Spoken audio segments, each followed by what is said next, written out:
तो चलो दोस्तों, आज मैं आपको एक बहुत अच्छी कहानी सुनाती हूँ। एक दफा की बात है, एक गांव में दो बिल्लियां रहती थीं। वो अच्छी दोस्तें थीं और दोनों एक दूसरे के साथ बहुत प्यार से रहती थीं। एक दिन दोनों बिल्लियों को खेलते हुए बहुत भूख लगी।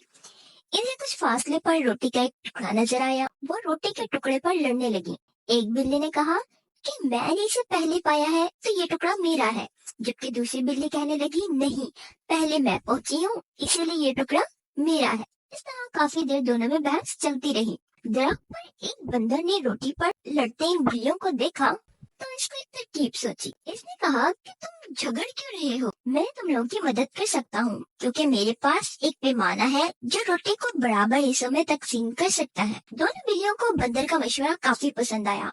बंदर दरख्त पर चढ़ा और पैमाना लेकर आ गया। इसने दोनों टुकड़ों को एक पैन में डाल दिया और जानबूझकर रोटी के एक टुकड़े को बड़ा रखा और दूसरे टुकड़े को छोटा, और फिर कहने लगा कि एक टुकड़ा बड़ा है, चलो इन दोनों को बराबर कर देते हैं। ये कहकर उसने बड़े टुकड़े से थोड़ा सा टुकड़ा खा लिया। इस तरह जब भी पैमाना भारी होता, इस तरफ से बंदर थोड़ी सी रोटी मुंह में डाल लेता।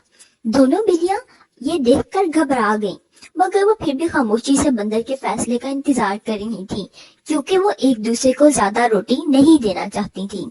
आखिर में रोटी के छोटे से टुकड़ा पैमाने में था।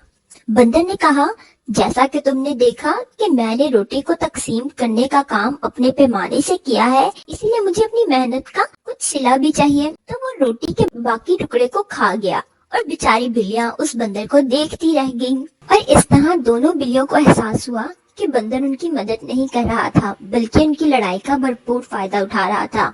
वो रोटी का टुकड़ा जिस पर वो दोनों लड़ रही थी, वो उन दोनों में से किसी के हिस्से में भी नहीं आया, बल्कि तीसरा बंदर जिसने उस रोटी को ढूंढा भी नहीं था, वो बहुत आसानी से तलाश किए हुए खाने को खा गया और अपना फायदा लेकर दोबारा पेड़ पर चढ़ गया। और वो दोनों बिल्लियां भूखी की भूखी रह गई।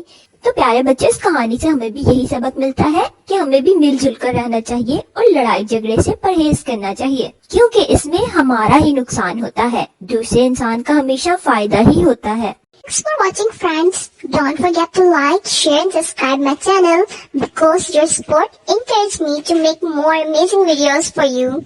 Thank you.